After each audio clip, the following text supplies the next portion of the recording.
I'm glad to be here. I am deeply glad to be here. This right here, this represents not the 1%. This represents the 1/10 of 1/10 of 1% of all the pilots in the world. There's hundreds of thousands of pilots. There's tens of thousands of tactical jet pilots. Only 6 of us got to wear this helmet. And 3 of us were new every year. A third of my support team was new every year. Talk about change. I mean, every week I'm in a different location. Sometimes I'm over land, sometimes over water. Sometimes the weather's good, sometimes the weather's bad. So we not only had to adapt to change, we had to lead through change. So how do you do that? Well, I think what this helmet represents and how we did it was with the culture. And I will suggest this. It was a culture of excellence and a culture of caring. And we all know you need that second part. See, it's not enough just to be excellent at what you do. You got to care, and you got to care deeply.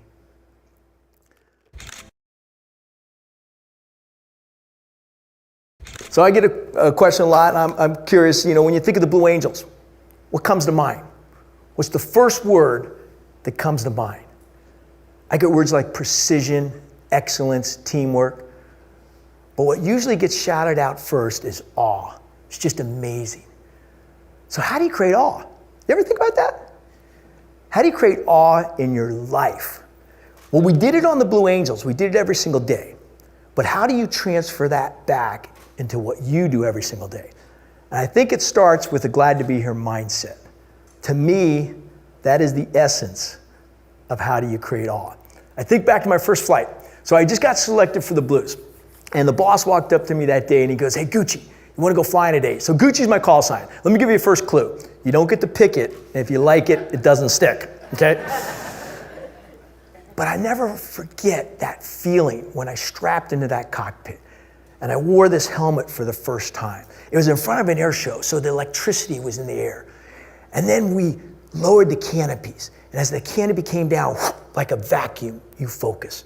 We're taxiing out to the runway. The little hairs are starting to stand up all over my arms and my back and my neck. I mean, I had thousands of hours in the F-18, but this is different. This is the Blue Angels. I'd been an instructor pilot, I'd flown in the movie Top Gun, but I'm surrounded by greatness now. We taxi out onto the runway. The boss says, "Run them up." That's 128,000 pounds of thrust. Next thing he says is, "Off brakes now, burners ready now." We leap into the air. The pilot does this violent left wing down. We go slicing underneath the wingtip of the number 2 jet. The next thing I know, we're tucked in underneath the afterburners of the boss. Now, you know how loud those jets are when they go overhead? Can you imagine being 36 inches underneath this? I'm telling you. The flames are coming out, the airplane's shaking, there's metal all around me. These guys start going straight up. My eyes got this big. And the thought that hit me, how am I going to do this? See, what the Blue Angels were saying to me that day was this. They were saying, "John Foley, you want to play in this game? You need to increase your performance 300%. We as a team and an organization are going to increase our performance 300%. And guess what? You have 3 months to do it in. That's the training cycle of a Blue Angel."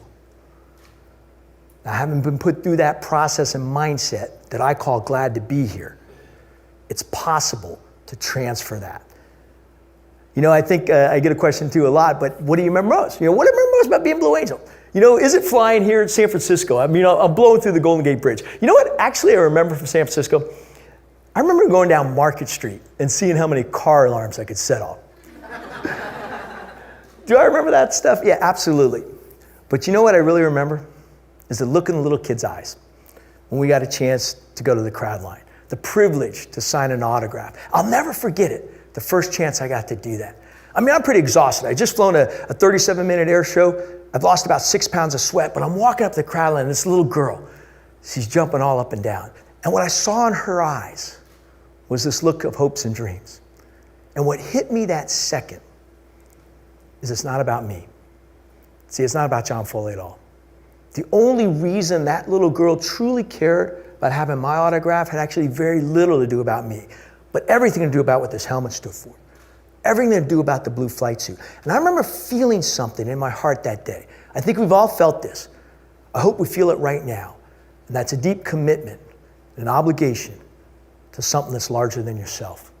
See, this purpose larger than yourself, I believe, is where our energy comes from. It's what allows us to get up every day and want and make a commitment to help other people. So my journey after this changes like this. I go back to the Navy. I'm flying jets on aircraft carriers, and just like you, I get a career choice. Do I continue on this path, or do I take a harder path? A path of reinventing myself. So I chose the hard path. I know a lot of you right now are making those same decisions. So I actually go to Stanford Business School, ended up getting 3 master's degrees. I'm working in venture capital. So I'm in Silicon Valley right around 2000, 2001. Anybody remember what happened then? Yeah, this old bubble. We call it the dot-com bubble. And I remember sitting around the room that day going, what are we going to do? And a thought hits my head. How come? Now, my question was not how come the bubble burst. Here was my question. How come some people outperform others and some don't? How come some teams outperform others and some don't? How come some organizations consistently outperform, are the best? And then a thought hit me here. How do the best get better? So I started thinking about that. It became my passion. For the last 2 decades, I've been trying to unpack. See, I know how we did it on the Blue Angels, but how do you do it in the real world? So I've had the rare privilege of work with over 1,000 organizations. I do over 100 engagements a year, and I get to learn, and I started to see how this all came together. And it comes together with what I call the glad to be here mindset. So what is that?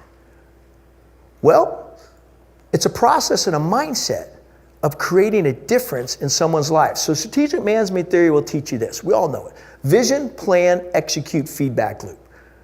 But in the 0.1%, we think differently, we talk differently, we speak differently. See, we don't talk about vision. What we talk about is beliefs, because that is what you ask.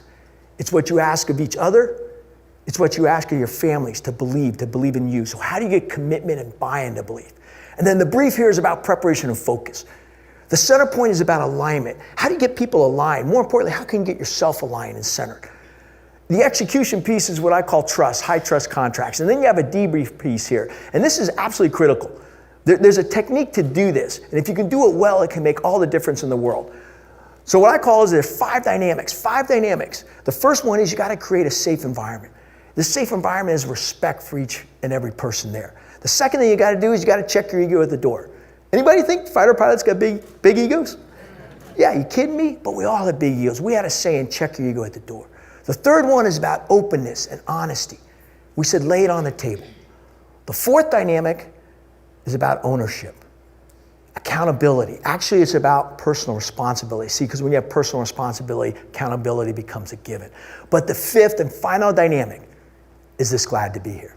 To me, it's the secret sauce. You see, you gotta have this glad to be here, because then what that does is you get this spiraling up process of high performance. Now, for the last 14 years, working with all these organizations, I've been putting together a manuscript. And I want to tell you right now, we just finished it 2 days ago.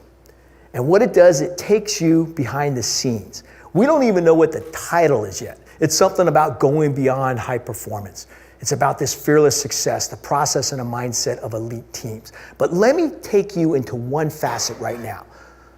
Let's concentrate on one facet. And I want to talk about focus. Why? Because if you can learn how to focus your mind, you have real power. So there's a lot of science lately about our human brain.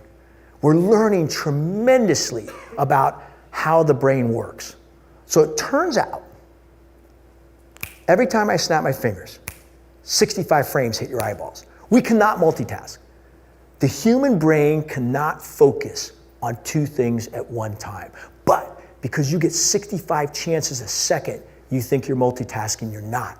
You're doing the same thing I was doing in my jet. When I was flying 500 miles per hour, 100 feet off the ground, inverted, I got an opposing jet coming at me at over 1,000 miles per hour closer. That means every second we're going 4 football fields. And then I can look down at my 2-mile checkpoint and I see the green shade of a window. How do you do that? Well, here's the beautiful part. We all can do it. The human brain is much more powerful than we think. There is a way and a process to do that. But it starts with this idea of frames. So you got to be able to slow the frames down. You have to be able to block out distractions. Anybody in this room got any distractions in their lives? Yeah, you kidding me? So how do you block out distractions? Here's how you do it. 2 quick techniques. You got to focus down into what I call a single point of focus. But if you stay there too long, that's a problem. You have to open up your aperture and awareness. So what it is it's a repetition. It's a habituation of focusing down and opening up. Hebb's law. Hebb's law says this. It says the neurons in our brain that wire together, fire together. That's where habits come from. That's where we get what we call unconscious competence, where you're in a state where you could actually do this. Now, we all can do this. I'm going to give you a tool right now, and we're going to make it fun. All right? How many of you like to wake up happy? I like to wake up happy. Anybody else in this room? Okay, so here's the question. Do you? Do you wake up happy every single day? You can train your brain to wake up happy. I'll share it with you right now. There's a lot of different studies that have been on happiness. And what we found is the number one quality of happy people is gratitude. Turns out gratefulness is the number one quality. So when I heard that, here's what I did. I do what I call my glad to be here wake up. You can try this tomorrow morning. I do it every single morning. The very first thing I do when I wake up, I just say, what am I grateful for? Now today was easy because you all hit my head. I said, later on in the evening, I'm going to get the rare privilege to share some information with others who have a chance to make a difference in someone else's life. That's a privilege. I'm grateful for that. And then, of course, I feel healthy. I feel strong today. I'm thankful for that. But then here's the other thing. That's the present. Then go back 24 hours. Now, you can go back as far as you want in your life. I just go back 24 hours because I do this every single day. And think about what happened yesterday. But think about people, their faces and the smiles. Then go forward in your day. Most people forget to do this, but you go forward in your day and you think about others, not just yourself. It turns out, if you do that about 40 to 65 times, we really don't know, you will cut grooves in your brain. The neuroplasticity of your brain changes. You start to have more happy thoughts. Don't believe me. Try it. See, that's the glad to be here mindset. When you can habituate this, it's amazing what can happen. So I've got a passion in life now. I don't know if you can feel it right now, but my passion is to spread this glad to be here all over the world. And so what we're doing is we started, in fact, I gave you stickers. Right now, everybody looks down. You saw those stickers, those hashtag glad to be here stickers. Go to the next slide. What you'll see here is I want you to put this somewhere. I want you to put this sticker somewhere to remind you why you're grateful, why you do what you do. I put it on my cell phone because I pick it up all the time. But we've got this movement that started, and people all over the world are sending me pictures of the Glad to Be Here sticker. And if you want to join this movement, all you have to do is go to gladtobehere.com. I got all kinds of special stuff that you can do. But I want you to be part of what Gandhi said. Be the change you want to see in the world. Be the light. And I say, let's do that by planting the seeds of gratefulness and gratitude. Now, this all came home to me in a big way very recently. I was at an event. I had just finished. I'm in the back. Somebody comes up and they put their arm around me. And he says this. He says, Gucci, it's been a while since I've seen you. Go to the next picture. This is who he says. He opens up his cell phone and he shows me this picture. Now, this is me in 1990. I know that because I'm number 7. We're in San Francisco. But this is what he says to me. He says, John, I kept this picture above my bed when I was a kid. I kept this picture above my bed when I was in college. His wife was standing next to him. She goes, you're not going to believe this. He's still got the picture in the living room. This is who that is today. That's Blue Angel number 3, Nate Scott. Yeah, how cool is that? You know, it blows me away, and I'll tell you why it blows me away. Because I don't remember that interaction. That was 28 years ago. It was 60 seconds. And somehow we planted a seed in that child's heart that grew into something pretty powerful. And here's the thing about planting seeds. We all can do this. We all have the opportunity to impact other people's lives. In fact, you get 65 chances a second to plant a seed. So I would suggest this. Plant the seed of gratitude. Plant the seed of gratefulness. Plant the seed of glad to be here. And let's go out there and let's inspire 1 billion people to live a glad to be here life. Thank you very much. Glad to be here.